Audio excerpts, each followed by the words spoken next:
चलो बेटा आ जाओ, तो आ जाओ मतलब पीडीएफ लेके आ जाओ, बैठ जाओ। पीडीएफ अपना एमसीक्यू का जो भी ये टेस्ट पेपर हुआ है, बायोलॉजी 1 और सेक्शन ए, ठीक है। चलो इसको शुरू करते हैं। अच्छा पहले तो एक बात तुम लोग से करना है कि अगर तुम लोग टाइम टू टाइम टेस्ट दे रहे हो, यानी अगर तुमने ये तीसरा है कि चौथा टेस्ट है, कौन सा टेस्ट है ये? चौथा है। तो ये जो चौथा टेस्ट है अगर तुमने ये लाइन से दिया है तो कॉन्ग्रेचुलेशन भाई कि तुम जो है टाइम से टेस्ट दे रहे हो। ज़्यादातर लोग क्या करते हैं कि सुविधा लेके चलते हैं, कल देंगे कल देंगे कल देंगे करके ये काम कर रहे हैं। तो ये काम तुम मत करना बेटा, ठीक है। वो करने दो उन्हें जो कल कल पे टाल रहे हैं। जैसे जैसे टेस्ट हो रहा है तुम टेस्ट देते रहो, ठीक है।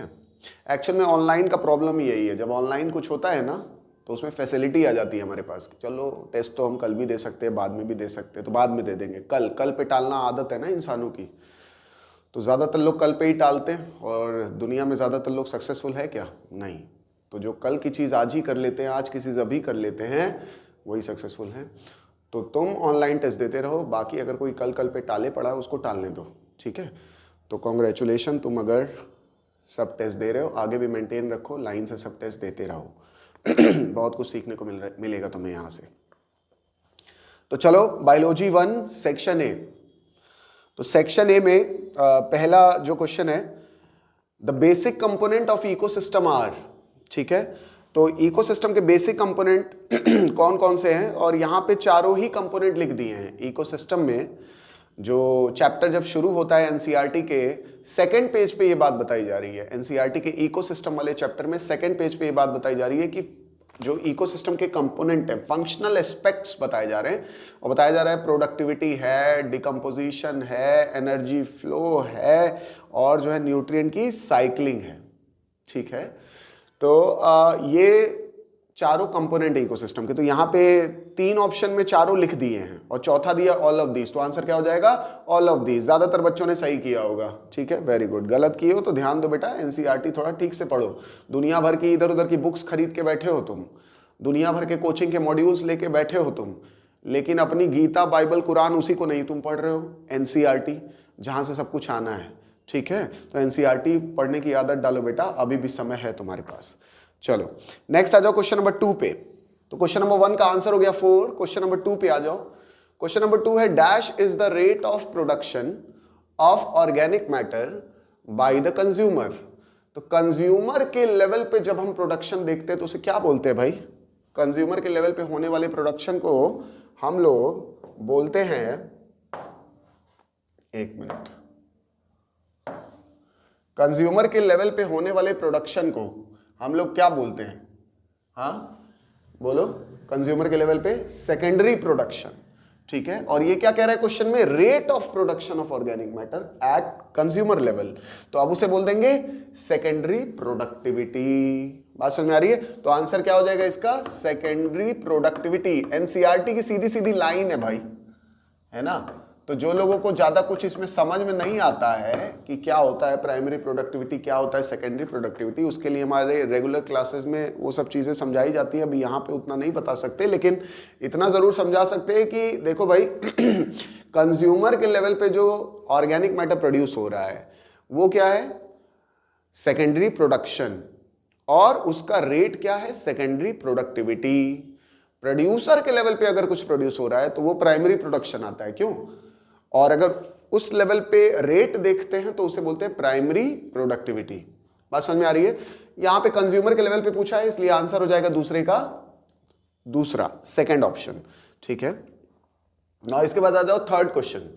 Arrange the following ecosystem in increasing order of their NPP net primary productivity tons per hectare per year. यहाँ पे ये नेट प्राइमरी प्रोडक्टिविटी की देखो यूनिट लिखी हुई है, पता है ना तुम्हें? प्रोडक्टिविटी की यूनिट एनसीईआरटी में लिखा है वहां पे। तो उसी को यहाँ पे चूंकि ज्यादा है तो टन में लिया गया है, और एरिया को हेक्टेयर में लिया गया है, और ईयर माने वहां पे टाइम। तो इसका 4 यहाँ पे बायोम दिए हुए हैं, tropical deciduous forest, temperate coniferous forest, tropical rain forest और टेम्परेट डेसिडुअस फॉरेस्ट। तो इसका एक ऑर्डर बताना। ये ऑर्डर तुम्हें एनसीईआरटी में तो खास ऐसा नहीं मिलेगा कहीं की डायरेक्टली बताया हो, तुम्हें पता होना चाहिए, it is like a general knowledge, ठीक है। तो इसमें तुम्हारा जो आंसर हो जाएगा वो आंसर हो जाएगा सेकंड वाला। तो सेकंड वाला, सबसे ज्यादा ट्रॉपिकल रेन फॉरेस्ट में होती है जो प्रोडक्टिविटी होती है, चाहे ग्रॉस बोलो चाहे नेट बोलो, ट्रॉपिकल रेन फॉरेस्ट में सबसे ज्यादा प्रोडक्टिविटी देखने को मिलती है, ग्रॉस बोलो चाहे नेट बोलो। तो यहाँ नेट वाला क्वेश्चन बोला है तो सी सबसे ज्यादा होगा और बी सबसे कम होगा, यानी टेम्परेट कोनिफेरस फॉरेस्ट में सबसे कम होगा। टेम्परेट के बाद उससे ज्यादा मिलेगा टेम्परेट डेसिडुअस फॉरेस्ट में और उससे ज्यादा मिलेगा ट्रॉपिकल डेसिडुअस फॉरेस्ट में, सबसे ज्यादा मिलेगा ट्रॉपिकल रेन फॉरेस्ट में। तो आंसर हो जाएगा सेकंड वाला, थर्ड का answer second, B D A C, increasing order. ठीक है बेटा, चलो नेक्स्ट क्वेश्चन पे आ जाओ। ये कुछ अगर किसी ने गलत किया या छोड़ दिया है कोई बात नहीं, परेशान मत हो, एनसीईआरटी में डायरेक्ट नहीं है बट पता होना चाहिए, तो यहां से इसको याद कर लो। ये तुम्हारे टेस्ट देने का फायदा है कि कोई इस तरह का अगर क्वेश्चन आ गया, जो आने के चांसेस थोड़े कम हैं, लेकिन हाँ अगर आ गया तो कर लोगे, ठीक है, बहुत बढ़िया। नेक्स्ट आगे आ जाओ, question number 4, if A is equal to gross primary productivity, B is equal to net primary productivity and C is equal to respiration losses, then what will be the correct relation between them. याद करो NCERT में जहां productivity शुरू हुई है उसके second paragraph में तुम्हें ये मिलेगा, प्रोडक्टिविटी वाली हेडिंग में सेकंड पैराग्राफ में तुम्हें मिलेगा कि एक इक्वेशन बनाई जाती है, बोला जाता है GPP minus R is equal to NPP. तो ग्रॉस प्राइमरी प्रोडक्टिविटी में से जब रेस्पिरेशन लॉसेस निकल जाते हैं तो फिर क्या मिलता है, नेट प्राइमरी प्रोडक्टिविटी। नेट इसीलिए तो बोल रहे हैं कि जितना यूज करना था उस लेवल के ऑर्गेनिज्म को उसने यूज किया, उसके बाद जो बचा है उसके अंदर, जो अगले लेवल के ऑर्गेनिज्म को यूज करने के लिए बचा है वो नेट होता है। बचा क्या है, जो उसने खा के हीट जनरेट करने के बाद जो बचाया है, जो स्टोर करके रखा है, तो वो है नेट। तो अब ये कह रहा है कि मान लो अगर जीपीपी क्या है, ए है, एनपीपी क्या है, बी है, और रेस्पिरेशन लॉसेस क्या है, सी है, तो बताओ कौन सा इक्वेशन सही होगा। तो बताओ a minus C is equal to B, यही हो जाएगा। आंसर क्या हो जाएगा, थर्ड वाला, चौथे का आंसर थर्ड वाला। Very good. इकोलॉजी बड़ी सिंपल होती है, अगर एनसीईआरटी को फॉलो करोगे तो इकोलॉजी बहुत सिंपल है, सीधे सीधे क्वेश्चन लग जाएंगे और सीधे सीधे ही मिलेंगे तुम्हें नीट में भी।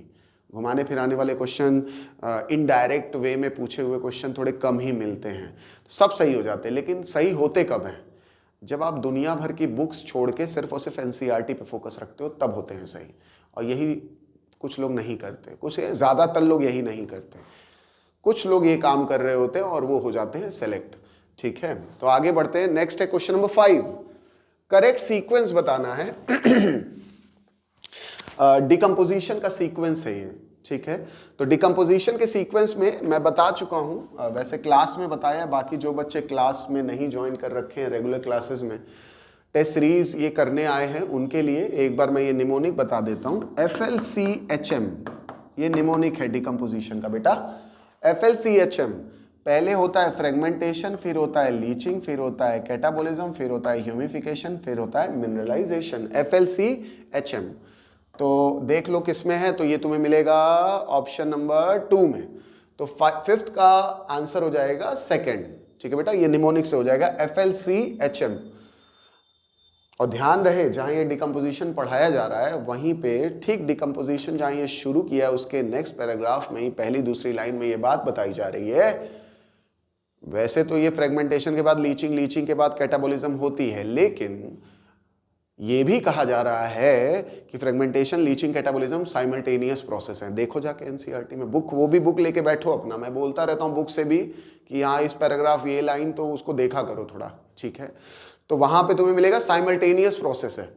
तो वैसे तो फ्रेगमेंटेशन, लीचिंग और कैटाबोलिज्म साथ साथ चलता है डेट्राइटस पे, लेकिन इसे माना जाता है कि ये साइमल्टेनियस है, ठीक है, ये सब साथ साथ चल रहा है।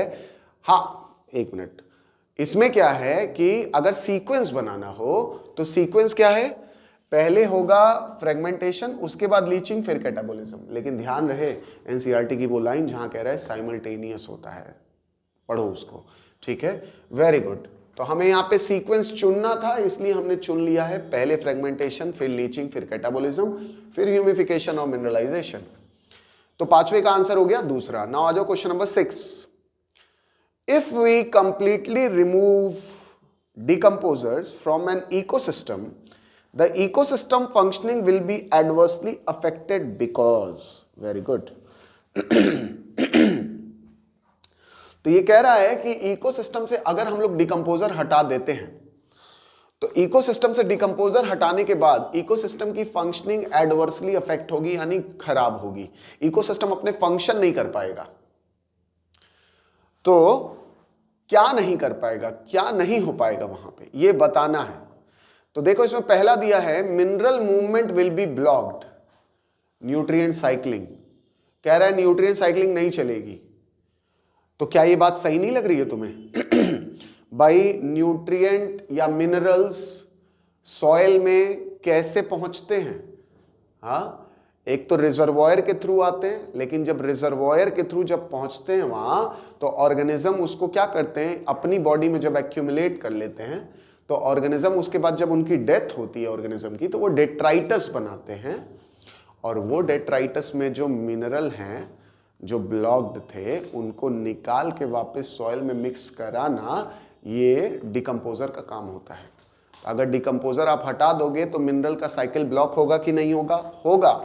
मिनरल की मूवमेंट ब्लॉक होगी। तो पहला वाला सही है, गलत नहीं है। आगे बढ़ते बाकी भी देखते।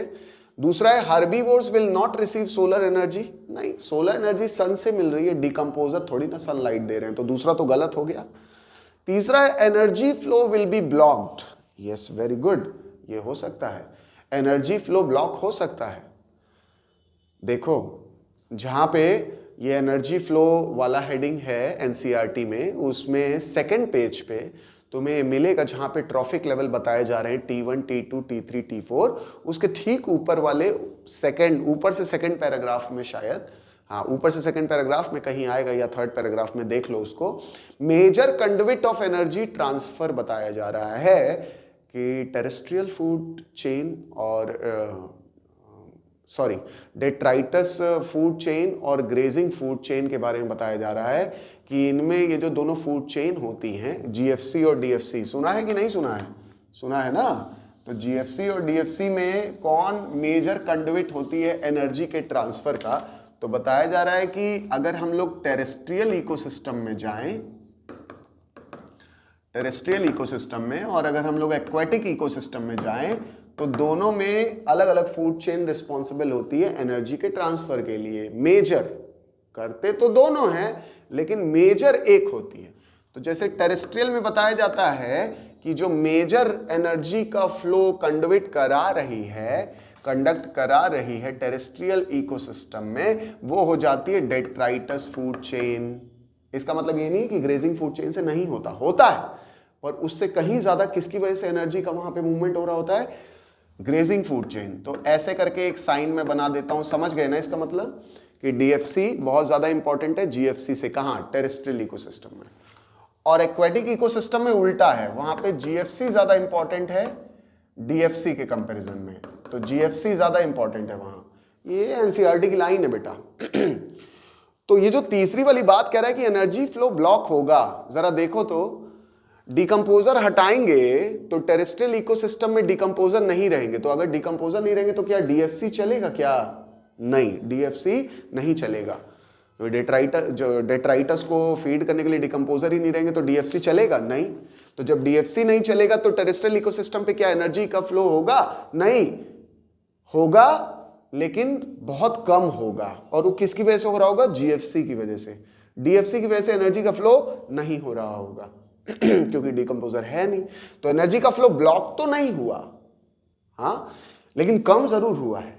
ठीक है। इसके बाद एक्वेटिक इकोसिस्टम में देखो, जीएफसी मेजर कंडुइट है एनर्जी फ्लो का। तो अगर डिकम्पोजर हटा रहे तो जीएफसी पे कोई असर नहीं पड़ने वाला, पर डीएफसी पे असर पड़ रहा है। तो डीएफसी यहां पे असर पड़ेगा, डीएफसी नहीं चलेगी, जीएफसी चलेगी, तो एनर्जी का फ्लो चलता रहेगा, बहुत कम ब्लॉक होगा, पूरी तरीके से ना यहां ब्लॉक हो रहा है और यहां भी नहीं हो रहा है, ठीक है, पूरी तरीके से एनर्जी का फ्लो ब्लॉक नहीं होगा। इसलिए तीसरा वाला ऑप्शन पूरी तरह सही नहीं है। अगर वो ऐसे कहता, जैसे तुम में से कुछ लोगों ने वो आंसर किया है, तो मैं बता रहा हूं तुम्हें कि जैसे वो कहा है कि energy flow will be blocked, नहीं, वो सही नहीं है। Energy flow can be blocked up to certain level depending upon type of ecosystem. अगर ऐसे लिखा होता तब ये वाली बात भी सही हो जाती, ठीक है। तो बेटर, मोस्ट एप्रोप्रिएट आंसर चुनना होता है भाई। एमसीक्यू की खास बात यही है, मोस्ट एप्रोप्रिएट आंसर चुनना होता है, और यहां पे मोस्ट एप्रोप्रिएट आंसर पहला वाला है, mineral movement will be blocked, क्योंकि भैया वो तो डिकम्पोजर से ही होता है। बात समझ में आ रही है? ठीक है, गुड। तो इसका आंसर हो जाएगा क्वेश्चन नंबर 6 का 1। नाउ इसके बाद आ जाओ next question, question number 7। In terrestrial food chain major amount of energy flow occurs through, very good. तो अभी बताया टेरेस्ट्रियल इकोसिस्टम में फूड चेन कौन सी है जो मेजर एनर्जी फ्लो कराती है? डीएफसी। और उसके बाद कौन सी है? जीएफसी। पहले ही ऑप्शन में लिखा है detritus food chain then GFC, ठीक है। वो देन वो कहना चाह रहा है मोर देन, ठीक है। वो थोड़ी भावना समझो तुम वहां ऑप्शन देने वाले एग्जामिनर की, ठीक है। तो मोर देन, तो यस, ये वाली बात, पहली वाली बात सही है। तो 7th का आंसर हो गया 1। नाउ आ जाओ next question, question number 8। Each trophic level has a certain mass of living material at a particular time known as, NCERT की लाइन है भाई। जितना भी लिविंग मटेरियल किसी जो है पाया जाता है किसी ट्रॉपिक लेवल में एक टाइम पे, उसे स्टैंडिंग क्रॉप कहा जाता है।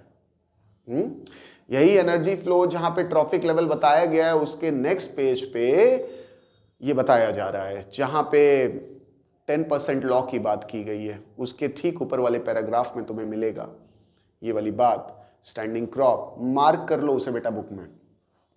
चलो, तो 8 का हो गया आंसर 1। नाउ क्वेश्चन नंबर 9 पे आ जाओ। In an ecosystem flow of energy is, कह रहा है इकोसिस्टम में एनर्जी का फ्लो कैसा होता है? सबको पता है, मुझे लगता है करीब करीब सबने ठीक किया होगा। यूनिडायरेक्शनल होता है। अब वो 2 ऑप्शन में दिया है, अब वो कह रहा है कि lower to higher trophic level या higher to lower trophic level. अरे भाई, लोअर टू हायर होगा ना, बोलो। प्रोड्यूसर होगा पहले, फिर प्रोड्यूसर को कौन खाएगा? कंज्यूमर खाएगा। कंज्यूमर को कौन खाएगा? कार्निवोर या टॉप कंज्यूमर बोल सकते हैं, टॉप कंज्यूमर खाएगा। बात समझ में आ रही है? ऐसे करके, ठीक है ना।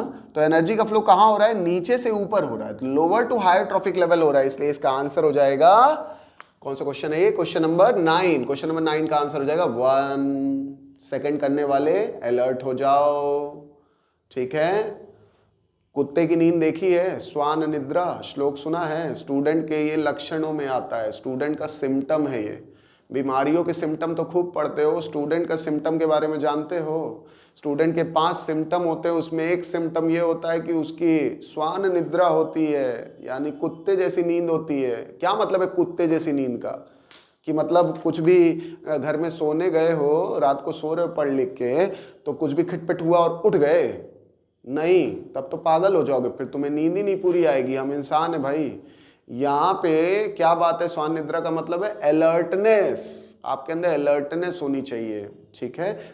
ठीक है, जब आप सो रहे हो तो उस समय सो, बहुत छोटे मोटे खिटपिट से नींद नहीं खुलनी चाहिए कुत्ते की तरह, लेकिन हाँ अलर्टनेस होनी चाहिए जब तुम जगे हो तब। तो जब जगे हो तो अलर्टनेस रखो, ठीक है, नहीं तो ये आते आते क्वेश्चन गलत कर दोगे, ठीक है। अलर्टनेस होना चाहिए, फोकस होना चाहिए। चलो नेक्स्ट है क्वेश्चन नंबर 10। क्वेश्चन नंबर 10 पे आ जाओ। एक पिरामिड दिया है बायोमास का, और बायोमास का पिरामिड ये कैसा दिख रहा है तुम्हें? अपराइट दिख रहा है क्या बेटा? नहीं, इन्वर्टेड है वो, उल्टा इन्वर्टेड। तो इन्वर्टेड पिरामिड है, तो कह रहा है कि अब एक स्टेटमेंट बोल दिया और उसमें फिल इन द ब्लैंक्स, कुछ ब्लैंक्स को फिल करना है, ठीक है। तो 1 2 3 बोल रहा है it belongs to dash ecosystem and A and B represent respectively 2 and 3। तो जरा देखते हैं क्या है भाई। तो इकोसिस्टम, ओके, तो 1 है इकोसिस्टम। क्या है भाई, बायोमास का पिरामिड जो है वो एक्वेटिक इकोसिस्टम में इन्वर्टेड होता है। 2 ऑप्शन में एक्वेटिक इकोसिस्टम दिया है, सी में और पॉन्ड में। तो अब इन दोनों में कौन सा है, ये कैसे चूज करें? तो 2 और 3 देखें जरा, ए और बी रिस्पेक्टिवली 2 और 3 दिखाते हैं। तो ए जो होता है वो फाइटोप्लैंक्टॉन्स होते हैं, बी जो होता है यहां पे प्राइमरी कंज्यूमर वो जूप्लैंक्टॉन होते हैं। ठीक है, तो वो कहां दिया है? तीसरे ऑप्शन में दिया। Very good. तो तीसरे ऑप्शन में दिया है कि सेकंड जो है फाइटोप्लैंक्टॉन और तीसरा है जूप्लैंक्टॉन। ठीक है बेटा, तो ये यहां पे हो जाएगा थर्ड वाला आंसर। चौथा वाला गलत हो जाएगा क्योंकि चौथे वाले में जूप्लैंक्टॉन पहले कर दिया है, फाइटोप्लैंक्टॉन बाद में कर दिया, गलत। ठीक है, फाइटोप्लैंक्टॉन जूप्लैंक्टॉन को खाते हैं, जूप्लैंक्टॉन उल्टा बोल गया मैं, जूप्लैंक्टॉन फाइटोप्लैंक्टॉन को खाते हैं, फाइटोप्लैंक्टॉन जूप्लैंक्टॉन को नहीं खाते। ठीक है, तो जूप्लैंक्टॉन फाइटोप्लैंक्टॉन को खा रहे हैं, तो आप ऊपर नीचे गलत मत कर दो, थर्ड वाला आंसर है। अब इसमें भी तुम में से कुछ लोगों ने आता क्वेश्चन गलत किया होगा। अच्छा, जरा सी और डी क्या है उसको भी देख लो। हमारी बुक में तो बना नहीं है, एनसीईआरटी की बुक में बना नहीं है, 2 ही बना के छोड़ दिया है। फिर भी तुम्हें पता होना चाहिए, अगर मान लो 2 लेवल और ऊपर कर दें, जैसे सी में क्या है, ओशन में, समुद्र में क्या है कि खाली फाइटोप्लैंक्टन और जूप्लैंक्टन तक तो बात है नहीं। जूप्लैंक्टन के ऊपर स्मॉल फिशेज हैं और स्मॉल फिशेज को खाने वाली लार्ज फिशेज हैं ओशन में, पॉन्ड में नहीं मिल सकती। लार्ज फिशेस पॉन्ड में मिलना मुश्किल है। ठीक है, तो ओशन में मिल रही है हमें बहुत बड़ी बड़ी फिशेस। ठीक है, तो यहाँ पे जो ये जो पिरामिड बनाया है, इसमें जो सी है और जो डी है, यानी सेकेंडरी कंज्यूमर और टॉप कंज्यूमर या टर्शरी कंज्यूमर, वो क्या है? सी है स्मॉल फिशेस, नोट कर लो, और डी क्या है? Large fishes. समझ गए? इनकेस कल को आ जाए अगर नीट में तो कर सको। चलो नेक्स्ट क्वेश्चन में आ जाओ, question number 11। Very good. Question number 11 ये कह रहा है which one of the following is the most productive ecosystem. सबसे ज्यादा प्रोडक्टिव इकोसिस्टम कौन सा है? तो भाई सबसे ज्यादा प्रोडक्टिव इकोसिस्टम अभी देखा, ट्रॉपिकल रेन फॉरेस्ट होता है। Net primary productivity, gross primary productivity, हर मामले में सबसे ज्यादा प्रोडक्टिव वही होता है, ट्रॉपिकल रेन फॉरेस्ट। तो आंसर क्या हो जाएगा? 11th का आंसर हो जाएगा 4। नाउ आ जाओ question number 12। The change leads finally to a community that is near equilibrium with the environment is known as. NCERT की लाइन है, जहां सक्सेशन दिया है वहां देखो, सक्सेशन जहां स्टार्ट किया है उसी पेज पे तुम्हें तीसरे या चौथे पैराग्राफ में मिल जाएगा। ठीक है, तो उसमें तुम्हें मिलेगा क्या? उसमें तुम्हें मिलेगी ये लाइन और बोला जाएगा कि उसे बोलते हैं क्लाइमेक्स कम्युनिटी। तो उस फर्स्ट पेज पे जहां क्लाइमेक्स कम्युनिटी के बारे में ब्लॉक लेटर में लिखा होगा, बोल्ड लेटर्स में, वहीं पे आसपास देखो ये बात लिखी है कि जो क्लाइमेक्स कम्युनिटी होती है वो इक्विलिब्रियम में, नियर इक्विलिब्रियम में होती है। ठीक है, एनवायरनमेंट के नियर इक्विलिब्रियम मतलब भाई इक्विलिब्रियम केमिस्ट्री में तुम लोग पढ़ते हो ना, इक्विलिब्रियम का क्या मतलब होता है? जितना रिएक्शन फॉरवर्ड जाए उतना बैकवर्ड जाए। तो कौन से रिएक्शन की बात हो रही है वहां पे? रिएक्शन की कोई बात ये हो रही है कि जितना जो है कोई चेंज ज्यादा देखने को नहीं मिल रहा है वहां पे। ठीक है, मतलब क्लाइमेक्स कम्युनिटी में किसी भी तरह का कोई चेंज ज्यादा देखने को नहीं मिल रहा है। जैसे रिएक्शन जब चलती, जब फॉरवर्ड बैकवर्ड बराबर चले तो कोई चेंज देखने को मिलेगा तुम्हें रिएक्शन में? नहीं मिलेगा। ठीक है, तो उसी तरीके से इक्विलिब्रियम एनवायरनमेंट के साथ बने रहने का मतलब है कि स्पीशीज के कंपोजिशन में, उसके डाइवर्सिटी में कोई चेंज देखने को मिल नहीं रहा है, ऑब्वियस चेंज। ठीक है बेटा, ओके। तो इसका आंसर हो जाएगा क्वेश्चन नंबर 12 का second. Very good. Now question number 13 पे आ जाओ। देखो जरा, सीक्वेंस बताना है, बहुत बढ़िया। ये सीक्वेंस बताना है, हाँ, सक्सेशन का। न्यूट्रिशन साथ साथ लेना चाहिए ना, तो न्यूट्रिशन ले रहा हूं मैं। हाँ, तो सीक्वेंस बताना है कि पहले क्या आया उसके बाद क्या आया। तो भाई ये तो एक पूरा डायग्राम दिया है, वहां पे फोटो बना के दिखाया है कि देखो जब एक एक्वेटिक इकोसिस्टम में सक्सेशन चलता है तो सबसे पहले क्या होता है? फाइटोप्लैंक्टॉन्स होते हैं, फिर सबमर्ज प्लांट स्टेज आ रहा है। इस तरीके से सीक्वेंस बना के दिखाया। मैंने कहा है इस सीक्वेंस को एटलीस्ट याद रखो, मैंने कुछ एग्जाम्पल भी नोट कराए हैं कि फाइटोप्लैंक्टन में क्या क्या होता है, सबमर्ज प्लांट में क्या क्या होता है, फ्री फ्लोटिंग सबमर्ज में क्या क्या होता है, ठीक है। इस तरीके से रीड स्वैम में, मार्श मीडो में, ये सब लिखवाया है वहां पे, ठीक है। खैर, तो जो क्वेश्चन है पहले हम लोग इसे सॉल्व करते हैं। तो इसमें तुम्हें सीक्वेंस, सही सीक्वेंस मिलेगा चौथे वाले में। Yes, very good. चौथा वाला ऑप्शन जो है फाइटोप्लैंक्टन, फिर सबमर्ज प्लांट स्टेज, फिर submerge free floating plant stage, फिर रीड स्वैम स्टेज, फिर मार्श मीडो स्टेज, फिर श्रब स्टेज, और अल्टीमेटली क्या होता है, फॉरेस्ट। चाहे एक्वेटिक इकोसिस्टम में हो सक्सेशन, चाहे टेरेस्ट्रियल इकोसिस्टम में हो सक्सेशन, दोनों ही जगह अल्टीमेटली जो क्लाइमेक्स कम्युनिटी बनती है वो कैसी बनती है भाई, क्या बनती है वो,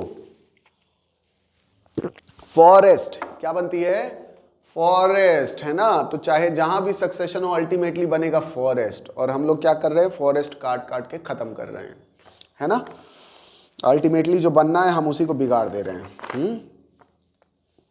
चलो ठीक है, तुम में से जो लोग डॉक्टर बन जाना तो अच्छे डॉक्टर बनना, ठीक है। बिगड़ मत जाना, बिगड़ेल डॉक्टर मत बनना, अच्छे डॉक्टर बनना। हाँ, क्योंकि आदत यही है, अल्टीमेटली जो बनती है चीज़ें उसको इंसान बिगाड़ता है। तो यहाँ फॉरेस्ट बन रहा है अल्टीमेटली सक्सेशन में, और इंसान क्या कर रहा है, काटे पड़ा है, काटे पड़ा है। चलो, तो फिलॉसफी बाद में कभी डिस्कस करेंगे, अभी आगे बढ़ते हैं। क्वेश्चन नंबर 13 का आंसर हो गया कौन सा, फोर्थ। नेक्स्ट आ जाओ क्वेश्चन नंबर 14। तो क्वेश्चन नंबर 14 है successions that occurs on soils or areas which have recently lost their community are referred to as। अगर किसी जगह सॉइल है पहले से, यानी सॉइल बनाने की जरूरत नहीं पड़ी है, तो वो क्या हो जाता है, वहां सक्सेशन जो चलता है उसे क्या बोलते हैं, secondary succession. Very good, S for soil, S for secondary succession. Simple है, सिंपल, वेरी सिंपल, बहुत ज्यादा सोचते काहे हो। हाँ, सॉइल, सॉइल अगर प्रेजेंट है तब अगर जो सक्सेशन होगा उसे बोलेंगे सेकेंडरी सक्सेशन। सॉइल अगर एब्सेंट है तो वो हो जाता है प्राइमरी सक्सेशन। तो इसलिए इसका आंसर हो जाएगा सेकेंड वाला, सेकेंडरी सक्सेशन। वेरी गुड, आगे बढ़ते हैं। चलो, question number 15, source of maximum sulphur is. ये रिजर्वॉयर की बात कर रहा है, बोल रहा है कि सल्फर का सबसे बड़ा रिजर्वॉयर कौन सा है इनमें। तो भाई सल्फर का सेडिमेंट्री साइकिल चलता है, सेडिमेंट्री साइकिल जिनका चलता है उनका जो रिजर्वॉयर होता है कहाँ होता है भाई, अर्थ क्रस्ट में। यस, वेरी गुड, रॉक्स में। गुड, तो इसका आंसर हो जाएगा थर्ड, क्वेश्चन नंबर 15 का थर्ड। नाउ आ जाओ next question, question number 16। Very good, phosphorus cycle, बहुत इंपॉर्टेंट। हाँ, इसको भी जरा चेंज कर लें। यस, ये हो गया चेंज। तो हाँ, क्वेश्चन नंबर 16, क्वेश्चन नंबर 16 जो है फॉस्फोरस की साइकिल दिखाई गई है। एनसीईआरटी को डिक्टो फोटो छाप दी गई है यहाँ पे, क्योंकि भाई तुम्हारे नीट में भी एनसीईआरटी का डायग्राम एज इट इज आएगा। हमारे टीचर का बनाया हुआ डायग्राम एग्जाम में नहीं मिलेगा। टीचर जो ड्रॉ करते ना क्लास में पढ़ाते समय बायो, तो वो सब एग्जाम में नहीं आता है, समझ गए। एग्जाम में अगर डायग्राम आता है तो कौन सा आता है, एनसीईआरटी वाला। तो हमारे टीचर्स एनसीईआरटी का डायग्राम हमें एक्सप्लेन कर रहे हैं कि नहीं कर रहे हैं, या तुम अगर वो नहीं एक्सप्लेन कर रहे तो तुमने समझा है कि नहीं समझा है, वो बड़ा ज़रूरी हो जाता है। तो जहाँ एनसीईआरटी पे फोकस करके जिन कोचिंग्स में पढ़ाया जाता है वो एक्सप्लेन करते हैं एनसीईआरटी के डायग्राम को। तो जैसे मैंने भी अपनी क्लास में एक्सप्लेन किया है ये डायग्राम, ठीक है। तो खैर, वो निकालो फॉस्फोरस साइकिल इकोसिस्टम वाले चैप्टर में लास्ट पेज पे वहाँ पे दिया है, ठीक है। तो वहाँ पे दिया है फॉस्फोरस का साइकिल। तो उसमें ये पूछ रहा है, ये बल्कि मुझे लगता है कि ये आ चुका है एग्जाम में भी। तो इसमें ए और बी बना दिया है, दो प्रोसेस को, और पूछा है कि क्या है वो।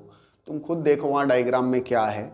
तो भाई बी, रॉक मिनरल सॉल्यूशन में सॉइल सॉल्यूशन बना रहा है। हाँ, तो रॉक से सॉइल बन रही है, रॉक से सॉइल बनना, this is called weathering. Soil formation को वेदरिंग कह देते, ठीक है। वो बारिश हो रही है, बिजली कड़क रही है, सॉइल बनती जा रही है धीरे धीरे, बहुत हजारों सालों में हो रहा है ये सब। तो yes, weathering, B is weathering. Now A क्या है जरा देखें, डेट्राइटस से सॉइल सॉल्यूशन। भाई डेट्राइटस सॉइल में मिक्स हो रहा है, कौन करता है mix, decomposer. Yes, very good, अभी देखा। तो वो क्या है, डिकम्पोजर है। करते क्या है वो, डिकम्पोजिशन। दूसरा ऑप्शन, वेरी गुड, दूसरा ऑप्शन सही है। क्वेश्चन नंबर 16 का सेकंड डिकम्पोजिशन है ए, और बी क्या है, वेदरिंग। वेरी गुड, चलो आ जाओ next. Question number 17 food web. देखो हमने इकोलॉजी में पढ़ा है कि इकोसिस्टम में ये पढ़ा है हमने कि भाई देखो नेचर में फूड वेब एग्जिस्ट करती है, फूड चेन एग्जिस्ट नहीं करती है। ये एनसीईआरटी में समझाया जा रहा है। रियलिटी में जब हम देखते हैं तो फूड वेब एग्जिस्ट करती है, फूड चेन नहीं एग्जिस्ट करती। ठीक है ना, तो वही यहाँ पे बना के दिखा दी गई है। और अब इसमें तुम्हें बस करना क्या है कि प्रीडेटर प्रे थोड़ा सा देखना है। तुम्हें ये देखना है कि प्रीडेटर सारे दे दिए, उनका प्रे क्या क्या है ये देख लोगे, ये आंसर हो जाएगा। तो चलो देखते हैं। जैसे 1 2 3 4 4 चीजें दी हुई हैं। 1 देखो पहले, वेजिटेशन या सीड यानी पौधा खा रहा है 1, और 1 को खा रहा है लॉयन। तो जरा देखते हैं लॉयन क्या खाता है 1 में। डियर, डॉग, रैट, स्क्वेरल क्या खाना पसंद करेगा भाई, डियर, उसका फेवरेट फूड वही है। ठीक है ना, उसको सबसे ज़्यादा टेस्टी वो लग रहा है। बात समझ में आ रही है। हमारी बुक में भी जगह जगह डियर को ही दिखाया जा रहा है लॉयन का प्रे के जैसे। ठीक है, तो यहाँ पे डियर होना चाहिए, बस पहला ही ऑप्शन खत्म। आगे देखने की जरूरत कोई पड़ेगी नहीं, फिर भी चलो देख लेते हैं। सेकंड वाला क्या है, ओके वेजिटेशन को खा रहा है 2, और 2 को खा रहा है फॉक्स, फॉक्स को खा रही है लॉयन, खा रहा है लॉयन। तो 2 क्या है, रैबिट है। चलो ठीक है, गुड, रैबिट को फॉक्स खाती है। 3 तो ग्रास हॉपर को खा रहा है ये 3 यानी फ्रॉग, और फ्रॉग को खा रहा है स्नेक। वेरी गुड, सही मैच हो रहा है। और चौथा है रैट। ओके तो वेजिटेशन या सीड खा रहा है रैट, हमारे गेहूं चावल स्टोर करके जो रखे हैं खा जा रहा है, और उसके बाद उसको खा रहा है कौन, हॉक खा रही है। ठीक है बेटा, तो यस ये सही है। तो 17 का आंसर हो जाएगा 1। आगे बढ़ते हैं, क्वेश्चन नंबर 18। वेरी गुड, इस क्वेश्चन में थोड़ा सा करेक्शन है। क्वेश्चन नंबर 18 में थोड़ा सा करेक्शन है बेटा। यहां पे एक जो ये दिखाते हैं तुम्हें, यहां पे ये जो ग्रास हॉपर से हॉक को जोड़ती हुई लाइन दिखाई गई है, इसको निकालना पड़ेगा यहां से, ये हटाना पड़ेगा। ठीक है, इसको हटाना पड़ेगा ये वाली लाइन। ठीक है ना, हाँ अब आंसर तुम्हारा आ जाएगा। तो जब ये लाइन हटा दोगे तब क्या होगा, कह रहा है कि ये फूड वेब में अगर हॉक की पॉपुलेशन बढ़ाते हैं तो क्या नहीं होगा। ठीक है, तो अगर हॉक की पॉपुलेशन बढ़ाते हैं, चलो हॉक बढ़ गए तो प्रीडेटर बढ़ गए। जब प्रीडेटर बढ़ गए तो उससे क्या होगा जरा देखते हैं। पहला ऑप्शन दिया है decrease in the population of rabbit and snake. अब भाई ये जो हॉक है वो रैबिट को खाती हुई दिखाई जा रही है, स्नेक को खाती हुई दिखाई जा रही है, तो इनका पॉपुलेशन कम होगा कि नहीं होगा। जब प्रीडेटर बढ़ेगा तो प्रे का पॉपुलेशन कम तो होगा ही, क्योंकि अब ज्यादा लोग खाने वाले आ जाएंगे प्रे को, है ना। तो पहली वाली बात तो होगी। दूसरा कह रहा है increase in the population of producer. कह रहा है जो प्रोड्यूसर है, यहां ग्रास दिखाई गई है, तो ग्रास का पॉपुलेशन बढ़ जाएगा। कैसे, अरे भाई जब हॉक बढ़ जाएंगे तो क्या होगा कि रैबिट ज्यादा खा जाएगा, वो रैट को भी खा रहा है, ठीक है, और स्नेक को भी खा रहा है। खैर स्नेक हटाओ, रैट और रैबिट को जो वो खा रहा है, तो रैट रैबिट का पॉपुलेशन कम होगा। रैट रैबिट प्रोड्यूसर पे डिपेंड कर रहे थे, पौधों पे डिपेंड कर रहे थे, तो अब पौधों के लिए ये थोड़ा बेटर हो जाएगा, पौधों की पॉपुलेशन बढ़ जाएगी, क्योंकि रैबिट अब है नहीं आके उसको घास चबाएगा। हाँ, तो रैबिट कम हो रहे हैं, घास बढ़ती जाएगी। बात समझ में आ रही है। तो यस, दूसरी वाली बात भी होगी। तीसरा हो रहा है कि decrease in the population of lizard. कह रहा है लिजार्ड की पॉपुलेशन कम होगी। हाँ कम होगी, क्योंकि हॉक लिजार्ड को खाता हुआ दिखाया जा रहा है। ठीक है बेटा, तो पॉपुलेशन कम हो जाएगी, ठीक है, लिजार्ड की। हाँ खत्म नहीं होगा, क्योंकि हमें पता है predator is prudent in nature, अपनी जो प्रे होता है उसको वो एक्सटिंक्ट होने नहीं देता, तो बहुत सोच समझ के किल करता है। वो टेस्ट के लिए नहीं खाता, जैसे तुम लोग नॉनवेज खाते हो टेस्ट के लिए, और कहते हो कि शेर खाता है तो हम क्यों नहीं खा सकते। तो भाई तुम्हें समझना पड़ेगा, वो जो शेर खा रहा है वो बड़ा टेस्ट के लिए नहीं खा रहा है, भूख खत्म करने के लिए खा रहा है। और तुम भूख खत्म करने के लिए नहीं खा रहे हो, तुम टेस्ट लेने के लिए खा रहे हो, तो तुम शेर नहीं हो। ठीक है बेटा, वेरी गुड। आगे आ जाओ। चौथा ऑप्शन है कि decrease in the population of grass hopper. तो जो मैंने ये लाइन हटा दी है तो ये चौथा वाला आंसर बन जाएगा। ठीक है, तो हॉक बढ़ा देंगे तो ग्रास हॉपर की पॉपुलेशन पे कोई डायरेक्ट असर नहीं पड़ेगा, इनडायरेक्ट असर पड़ेगा, और इनडायरेक्ट असर ये पड़ेगा कि वो बढ़ जाएगा, ग्रास हॉपर का नंबर क्या हो जाएगा, बढ़ जाएगा। कैसे, जरा देखो उसी डायग्राम में, हॉक खा रही है लिजार्ड को, तो अगर हॉक बढ़ जाएगा तो लिजार्ड और कम हो जाएंगे, जब लिजार्ड की पॉपुलेशन और कम हो जाएगी तो ग्रास हॉपर अपने नंबर उसके ज्यादा हो जाएंगे कि नहीं, क्योंकि उसको खाने वाली लिजार्ड कम हो गई है, तो ग्रास हॉपर बढ़ जाएगा। यहां पे दे रहा है डिक्रीज हो जाएगा, डिक्रीज नहीं होगा, इंक्रीज होगा, तो चौथा वाला ऑप्शन आंसर हो जाएगा। अब क्वेश्चन तो जब तुम्हें दिया गया तो डायग्राम में ये एरो बना था, और फिर तुम्हें ये क्वेश्चन करने में जो है ये प्रॉब्लम आई होगी, है ना, आंसर नहीं आ रहा होगा। वेरी गुड, तो इस क्वेश्चन को हम करेंगे, क्या करें बताओ, इस क्वेश्चन को हम लोग कर देते हैं यहाँ पे बोनस। ठीक है, this is a bonus question, क्योंकि यहाँ पे थोड़ा सा डायग्राम में हमने मिस्टेक किया है। ठीक है, और तो डायग्राम में मिस्टेक किया, इसको हम कर दे रहे हैं बोनस। कौन सा हो रहा है बोनस भाई, बोनस हो रहा है क्वेश्चन नंबर 18। तो किया हो नहीं किया हो मार्क्स दे देंगे, लेकिन समझ गए कि नहीं समझे, अभी समझ गए ना, ये समझना इंपॉर्टेंट था। चलो नेक्स्ट आ जाओ, क्वेश्चन नंबर 19। क्वेश्चन नंबर 19 इसमें है वही पिरामिड ऑफ बायोमास, इन्वर्टेड दिखा दिया है, एनसीईआरटी वाला ही है, जहां पे दो ही लेवल बना के दिखाए गए थे, ए और बी।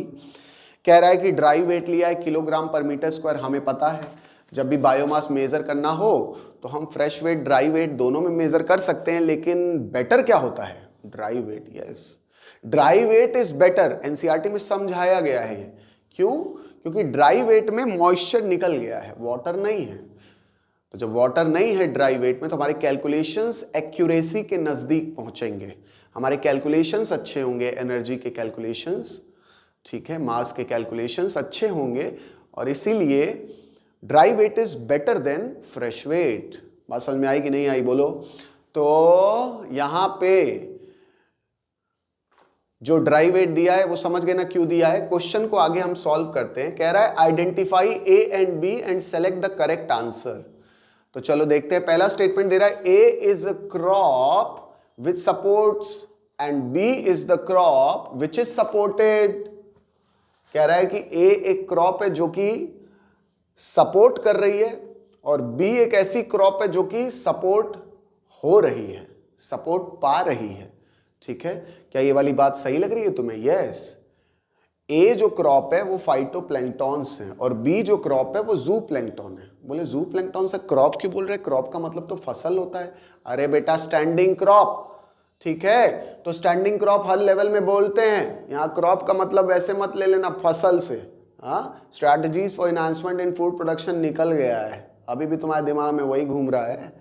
तो सिलेबस से उसको बाहर कर दिया गया है ना। तो यस, तो ए जो है, ए की स्टैंडिंग क्रॉप बी को सपोर्ट करती है। कैसे? बी जो है यानी ज़ूप्लैंक्टॉन ए को खाता है, यानी फाइटोप्लैंक्टॉन को खाता है ज़ूप्लैंक्टॉन। ठीक है बेटा, तो सपोर्ट करती है ए, और सपोर्ट लेता कौन है? बी, खा के ए को। तो यानी पहली वाली बात सही है। दूसरा देखते हैं, A is the crop which is supported, B is the crop is support, ये तो उल्टा दिया है, गलत है।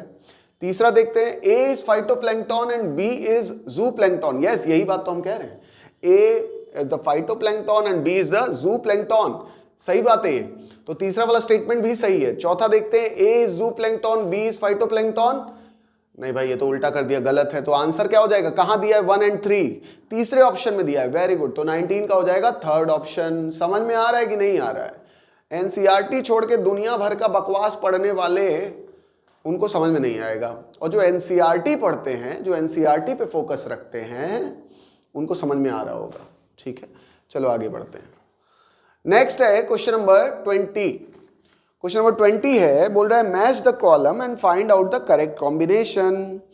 ओके, तो एक साइड यहां पे ऑर्गेनिज्म दे दिए हैं, दूसरे साइड उनका बताना है कि उनका जो है वो बिहेवियर कैसा है, यानी ट्रॉफिक लेवल में वो क्या है। ओके, यहां पे क्या है ना, जो ग्रास, ग्रास हॉपर, फ्रॉग और हॉक को नंबर दिया गया है 1 2 3 4, एक्चुअल में वो मुझे लगता है शायद ABCD वही होगा। हाँ, ABCD वही होगा। तो जरा मैच करते हैं। ग्रास हॉपर वो वहां पे लिखा नहीं है, 1 2 3 4 कर दिया, उतना तो तुम समझ ही गए होगे क्वेश्चन करते समय।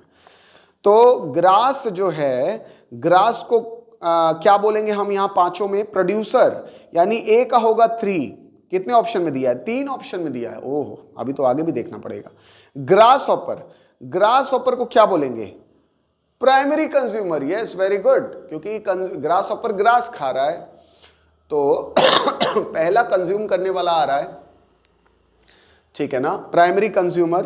तो बी का हो जाएगा 4। कितने ऑप्शन में दिया है? एक ही ऑप्शन में दिया, बहुत बढ़िया। चौथा हो जाएगा आंसर। सी का हो जाएगा 5, यानी फ्रॉग का हो जाएगा प्राइमरी कार्निवोर, गुड।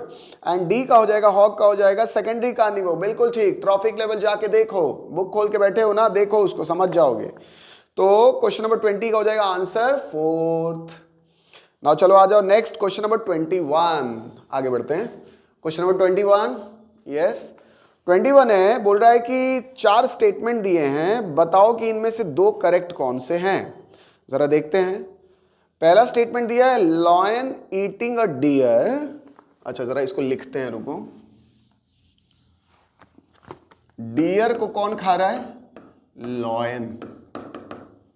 हाँ, और फिर क्या हो रहा है?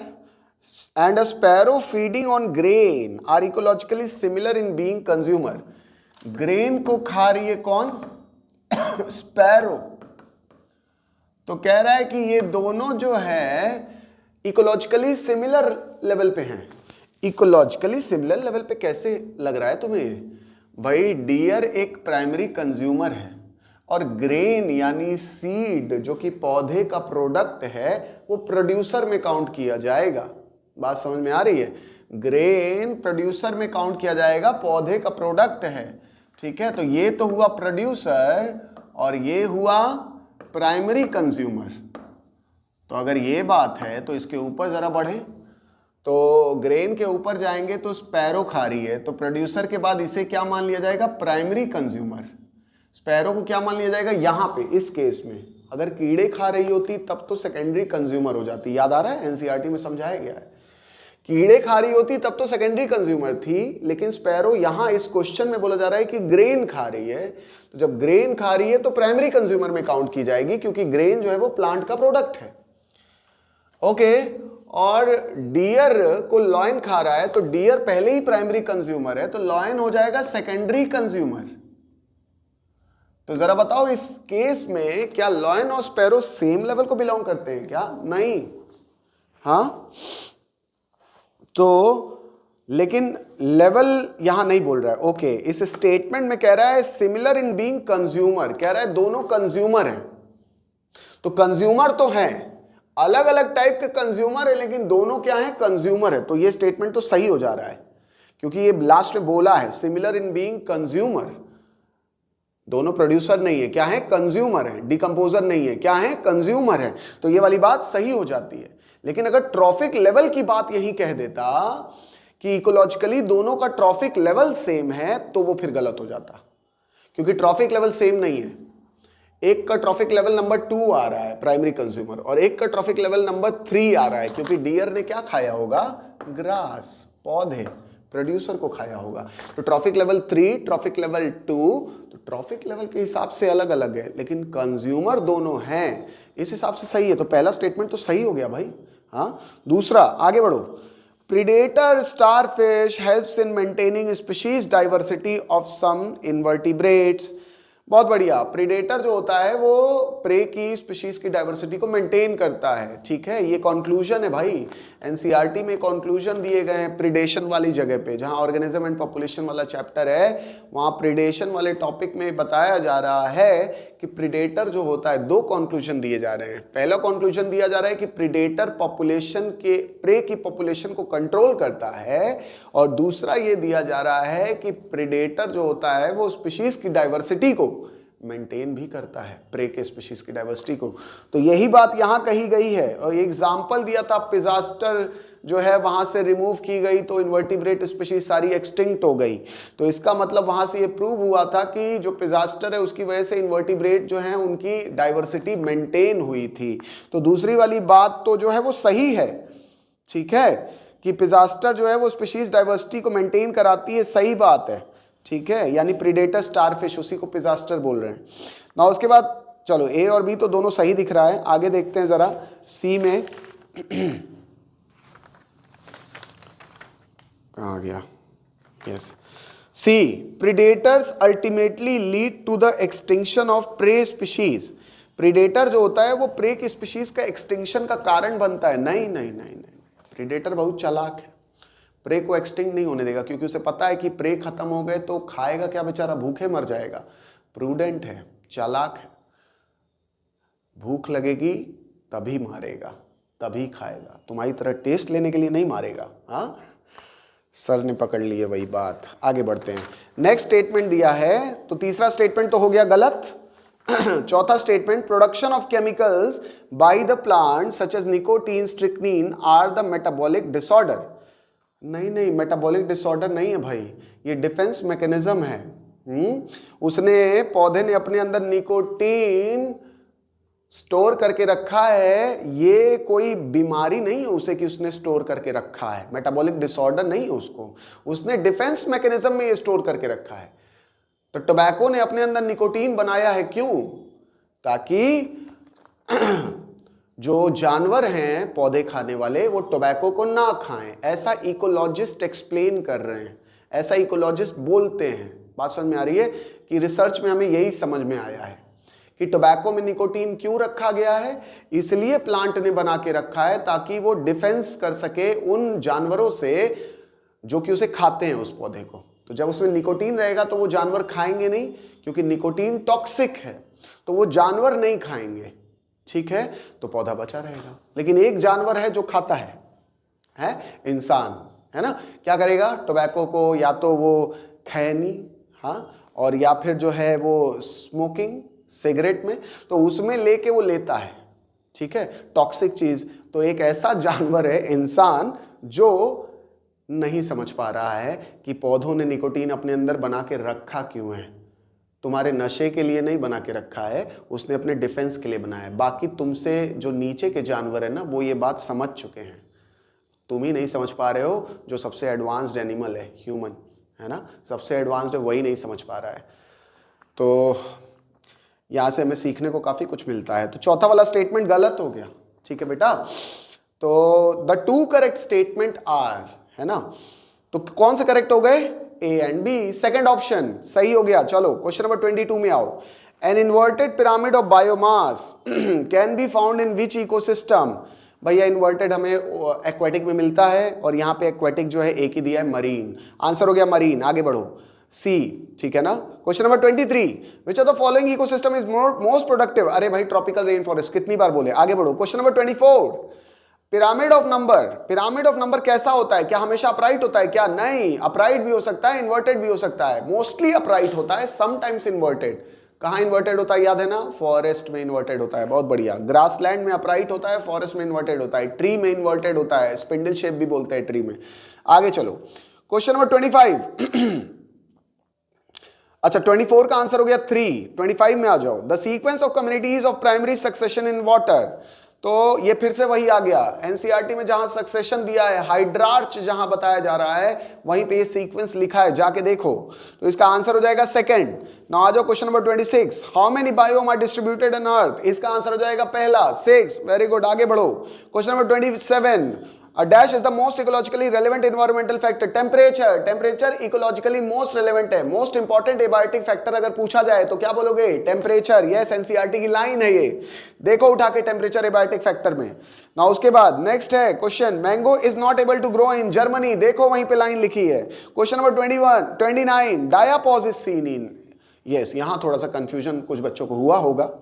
तो इंसेक्ट और फिशेस, तो जो बच्चे एनसीईआरटी पढ़ते हैं वो तो इसे ठीक कर दिए होंगे, लेकिन जो और दुनिया भर का नॉलेज लेते हैं वो इसे गलत भी कर सकते हैं। तो देखो, दुनिया भर का नॉलेज अगर ले रहे हो तो थोड़ा हिसाब से लो, समझो कि उसे कहाँ अप्लाई करना है, कहाँ नहीं करना है। नीट में ऐसा हो जाता है, ठीक है। तो तुम्हारी ज़्यादा जानकारी जो है वो कई बार घातक सिद्ध हो जाती है। भाई अधूरी जानकारी तो घातक होती ही है।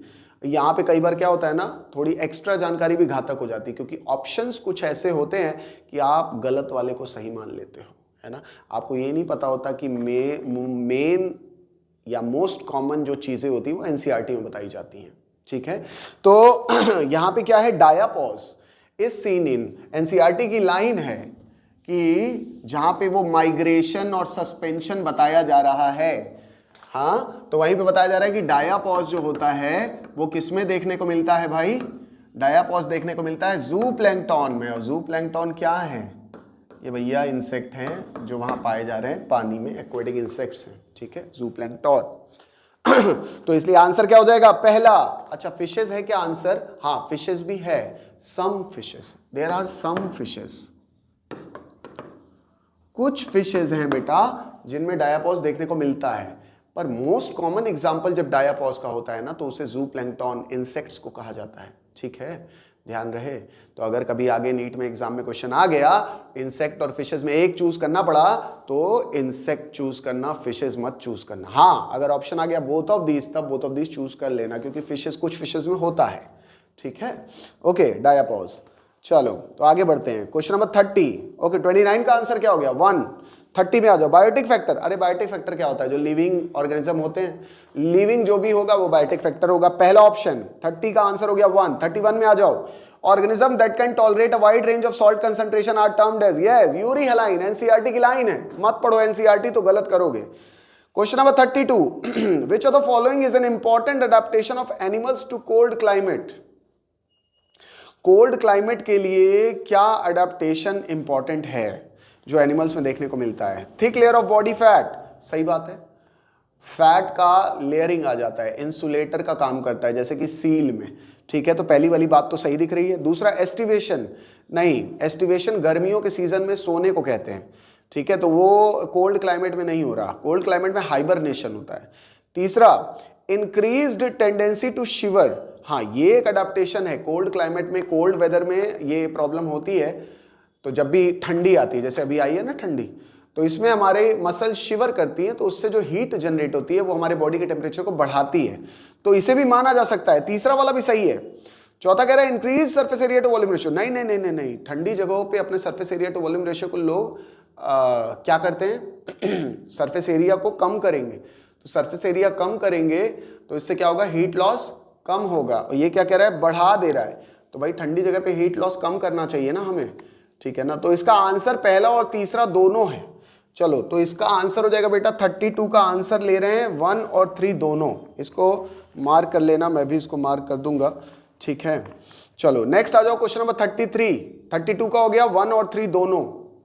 ना इसके बाद आ जाओ 33, dash is an attribute of an organism to survive and reproduce in its habitat, habit लिख दिया है वहां पे, हैबिटेट है वो पूरा, एनसीईआरटी की लाइन है, अडॉप्टेशन, वेरी गुड। तो थर्ड हो जाएगा आंसर 33 का 3। 34, delay in development of the embryos of some fishes during periods of unfavourable environmental condition is called diapause, अभी पहले बताया, जो कुछ फिशेस में होता है उसे डायापॉज कहते हैं, तो यहां पे डायापॉज आंसर हो जाएगा। Question number 35, at higher altitude man suffers from fatigue, heart palpitations, nausea etcetera, क्यों होता है, ऊंचाई पे जाने पे इंसानों में ये प्रॉब्लम क्यों हो रही है, ये जो प्रॉब्लम हो रही है इसे हम बोलते हैं एल्टीट्यूड सिकनेस हो रही है, हाइट पे जाने की सिकनेस हो रही है, हाइट पे जाने की क्यों हो रही है, क्योंकि हवा का प्रेशर कम हो गया है, हवा का प्रेशर कम हो गया है तो ऑक्सीजन भी कम हो गई है, और कम ऑक्सीजन की वजह से जो है ये प्रॉब्लम हो रही है। कहां दिया है कम ऑक्सीजन, किसी में नहीं दिया है, हाँ एयर प्रेशर वाली बात दी है पहले वाले ऑप्शन में, रिड्यूस्ड एयर प्रेशर, तो 35 का आंसर हो जाएगा 1।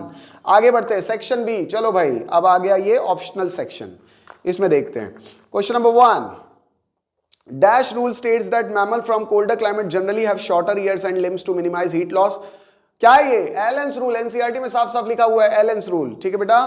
Question number 2, which of the following algae are found in deepest ocean, red algae, depth में, सबसे ज्यादा डेप्थ में रेड एल्गी ही पाए जाते हैं, ध्यान रहे, यही चूज करोगे हमेशा, रेड और ब्राउन में रेड ही चूज करोगे, डेप्थ में पूछेगा जब भी ओशन में एल्गी को।